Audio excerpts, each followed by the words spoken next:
I used to believe in the quiet comfort of home, not just the walls or the furniture, but the feeling, the warmth of knowing you belong somewhere, that love and trust make a place yours. For years, that's what I thought I had. Ethan and I built a life here. I could still hear our laughter in the kitchen, still feel his arms around me on slow Sunday mornings. But lately, those memories felt like ghosts. He had changed, and deep down, I knew something was coming. At first, it was little things. He started coming home late, blaming work, barely looking at me when he walked through the door. Dinners turned into silence.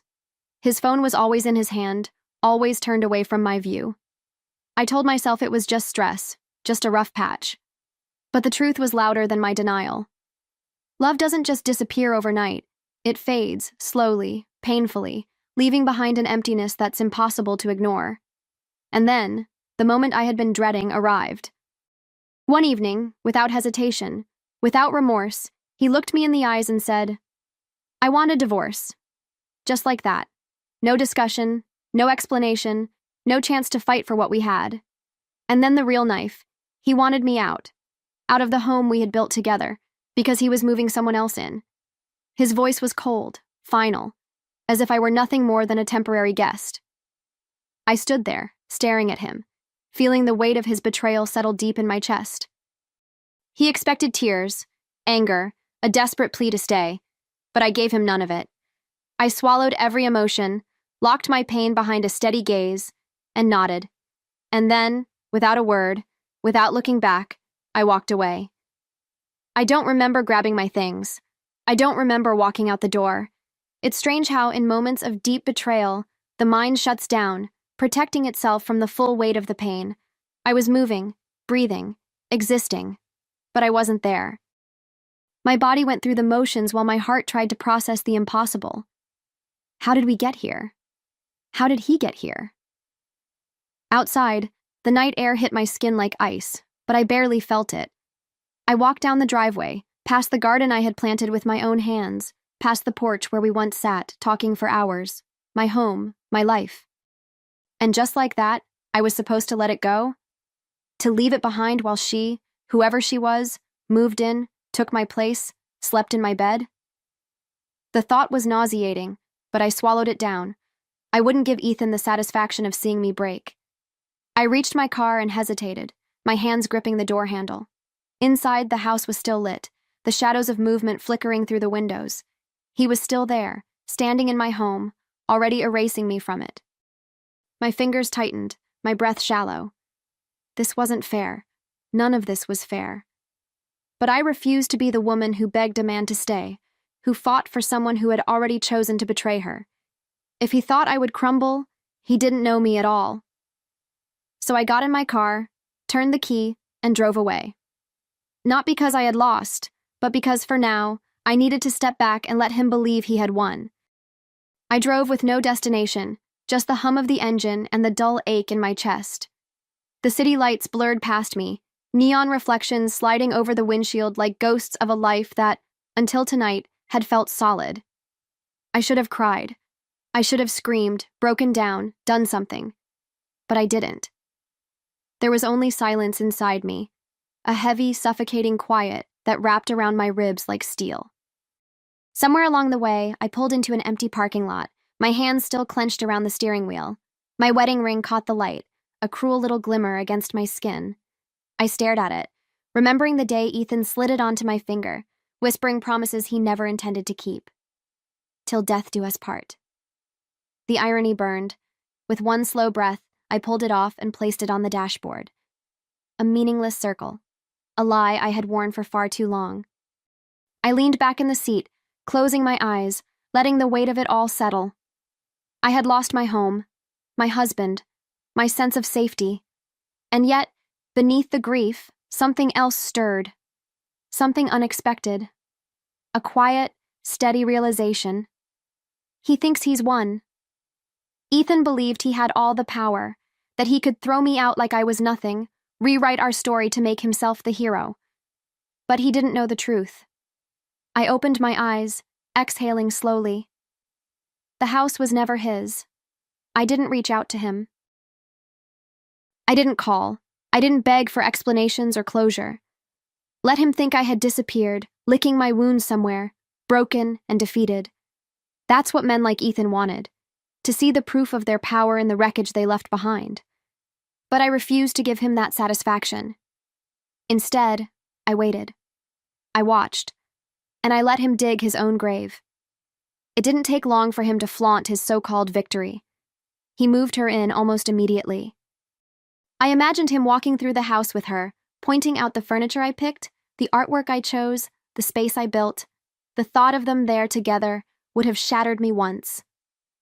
Now, it only sharpened my focus. Let him bask in his triumph. Let him drink in the illusion that he had won. He had no idea what was coming. I heard the whispers before I saw the proof. Friends, mutual acquaintances, even my own mother called with hushed voices, unsure of how to tell me the news. Ethan says he kicked you out. Ethan says the house is his now. Ethan says you're never coming back. The arrogance in his lies didn't surprise me. He had always loved control, the feeling of being the one holding all the cards. But this time, he had overplayed his hand. Because the truth, the one undeniable, unshakable truth, was written in ink, sealed in legal documents, locked away in the quiet, unwavering certainty of a contract he had never bothered to read. The house wasn't his. It had never been his, and soon he would find out exactly what that meant. I almost wished I could have seen his face when he opened the letter. A crisp, official document from my lawyer, delivered straight to his new doorstep, the same doorstep where he had stood just weeks ago, telling me to leave. I imagined the way his smug expression must have shifted, the way his fingers probably tightened around the paper as he read every word that shattered his illusion. The property located at our address is solely owned by Sophia Laurent. The occupant, Ethan Laurent, is hereby notified of his unlawful residence and is required to vacate the premises immediately. Poetic justice. The silence that followed was deafening. No calls, no messages, nothing. But I knew better. Ethan wasn't the type to accept defeat quietly. He would rage, he would twist the story, try to paint himself as the victim. I could almost hear his voice now, the desperate excuses forming in his mind. There must be a mistake. This can't be happening. But it was. And the best part? It wasn't a game he could manipulate. This wasn't a fight he could win with charm or deceit. This was cold, hard reality, and it had just punched him in the gut. I waited. I knew it wouldn't be long before the inevitable happened, and sure enough, 2 days later, my phone buzzed. Ethan. His name lit up the screen, an echo from a past life. I let it ring, then again, and again. 5 calls in a row. He left a voicemail on the last one, his voice carefully controlled, but I could hear the tremor beneath it. Sophia, we need to talk. I smiled. No, Ethan, we don't. I didn't call him back. He could sit with his confusion, his panic, his growing realization that everything he thought was his had never been his at all. I pictured him pacing through my house, running his hands through his hair, trying to figure out how to undo what he had done. But there was no undoing it. No bargaining, no rewriting history. He had pushed me out of my own home, believing himself untouchable. Now, the ground beneath him was crumbling, and there was nothing he could do to stop it. That same evening I drove by, slowly, unnoticed. The lights were on. A shadow moved behind the curtains. Hers, I assumed. I wondered if he had told her yet. If she knew that the man who had so confidently promised her a future was nothing more than a fool who had lost everything in a single miscalculation. Did she still believe in him? Did she still think he was powerful, capable, worth staying for? The next day, the texts started. First, polite. Sophia, we should talk about this like adults. Then, frustrated. This is ridiculous. You're being unreasonable. And finally, desperate. Please, I made a mistake. We can figure this out. I read them all, but I never responded. He wasn't looking for a conversation. He was looking for a way out of the mess he had created. But this time, there was no escape. 3 days later, my lawyer sent the final notice. The house was mine. He had 48 hours to leave. And just like that, the man who had tried to erase me was about to become the one standing on the other side of the door, unwanted and unwelcome. The day Ethan had to leave my house, I made sure I was there to witness it. Not out of spite. No, this wasn't about petty revenge. This was about justice, about making sure he felt in every fiber of his being the humiliation he had tried to inflict on me. He had taken my home for granted, paraded another woman through my space, acted as if I had never existed. And now, he was about to understand exactly what it felt like to be discarded, powerless, with nowhere to go. I parked across the street, watching as movers carried out boxes and furniture. My furniture. It was almost comical. He hadn't even bothered to buy his own things. He just lived in the remnants of what I had built, as if he could erase me, but keep everything else. His mistress was there too, arms crossed, face tight with frustration. She was beginning to understand, wasn't she? That the man she thought had everything had, in reality, nothing. Ethan stormed out onto the porch, phone pressed to his ear, his voice rising with every word. I could hear the edge of desperation even from a distance. "There has to be a way to fix this," he was saying. "I need more time. No, this isn't— Damn it, listen to me." He stopped mid-sentence when he saw me standing by my car. Our eyes met. For the first time in weeks, I saw something new in them. Fear.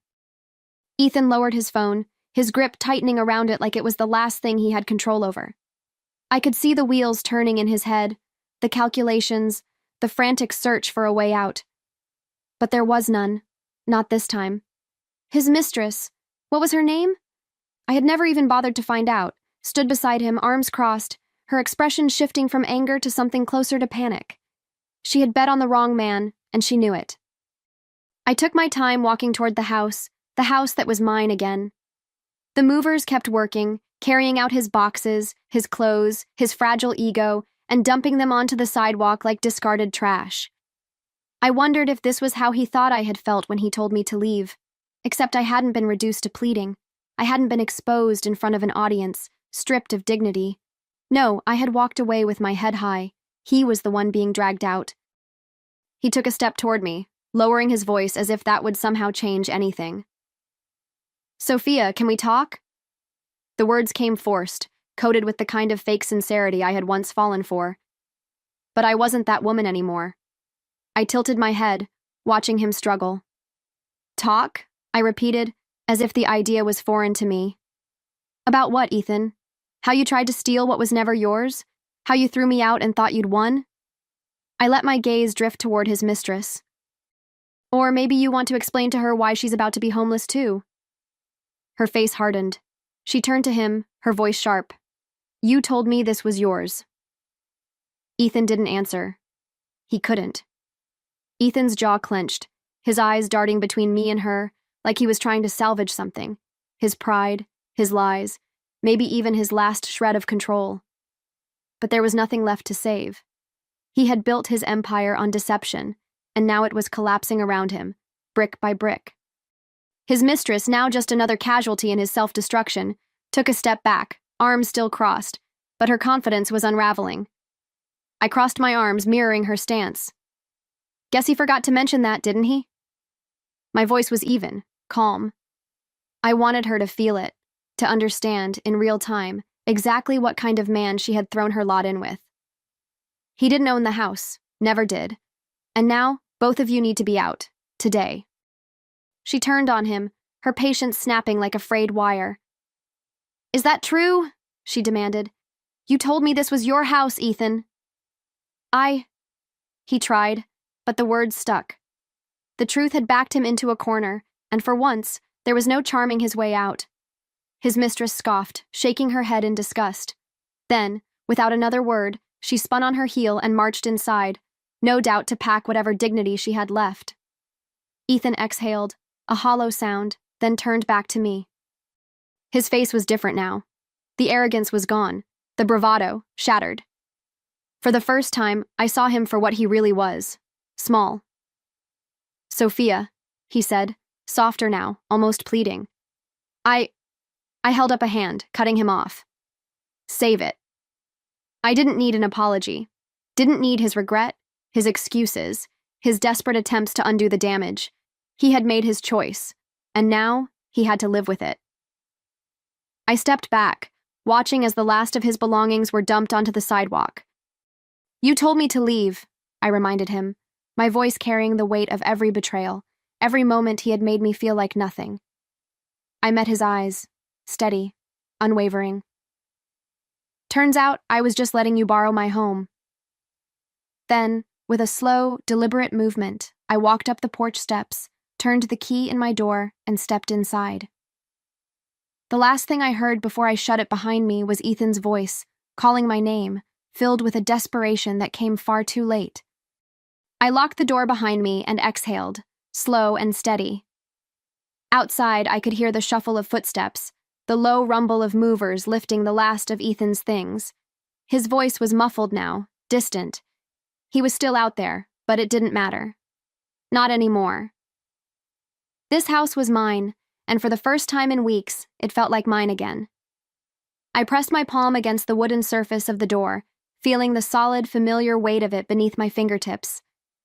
This was the same door he had once shut behind me, so sure that he had erased me from this place. The irony of it all settled deep in my chest. Ethan, standing on the other side now, helpless, with nowhere left to go. He had never expected this, never thought for a second that the power he so easily wielded over me would slip through his fingers like sand. His voice broke through the quiet, raw, and frantic. "Sophia!" He banged his fist against the door, once, twice, and I closed my eyes, letting the sound wash over me. "Come on, talk to me. You can't just do this." I smiled to myself. Oh, but I could. I didn't move, didn't answer. I just let him stew in the silence, let him feel what it was like to be shut out, to knock on a door that would never open for him again. A small, cruel part of me wanted to watch, to see the exact moment he realized that all his manipulations, all his arrogance, had led him straight to nothing. "Sophia, please." His voice cracked now, the anger draining into something closer to desperation. "Just let me explain." Explain what? That he had thought he could throw me away and rebuild his life in my house? That he had assumed, arrogantly, stupidly, that I was weak enough to accept it? That I would let him walk over me without consequence? No. There was nothing left for him to say, and even if there was, I wasn't interested in hearing it. I stepped away from the door, moving toward the windows. Through the sheer curtains, I saw him standing there, pacing like a caged animal, his hands tangled in his hair, his lips moving in silent curses. The movers were gone now. His boxes sat on the sidewalk, each one a monument to his failure. And his mistress? She had disappeared the moment she realized the man she had bet on had nothing left to offer. I almost pitied him. Almost. Ethan stopped pacing. He turned back toward the door, one last attempt at reclaiming control. His hands pressed flat against it, his forehead dropping forward as if he could will it to open.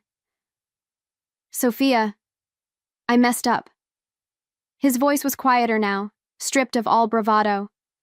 "I was an idiot, I see that now. Just let me in so we can talk." I let his words hang in the air, hollow and meaningless. He wasn't apologizing because he regretted what he did. He was apologizing because he had lost, because his perfect little plan had crumbled beneath him, and now he had nowhere to go. That was what he mourned. Not me, not our life, not the trust he had shattered, just his own downfall.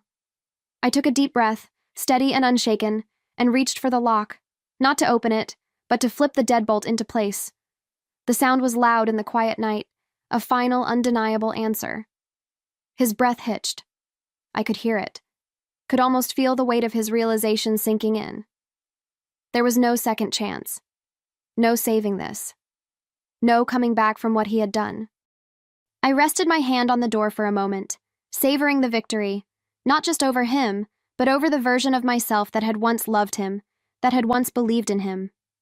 She was gone now, and in her place stood a woman who had reclaimed everything.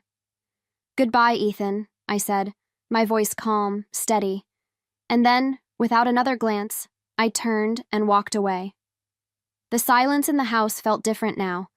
It wasn't empty. It was peaceful. I stood in the center of the living room, taking in every detail. The space still carried remnants of Ethan's presence, but now They were nothing more than ghosts, fading echoes of a past that no longer held power over me. This house was mine again, and for the first time in a long time, I felt free. I walked slowly through each room, my fingers brushing over the surfaces I once shared with him. The couch where we had sat together, the dining table where we had eaten countless meals, everything looked the same, but it wasn't. It would never be the same again.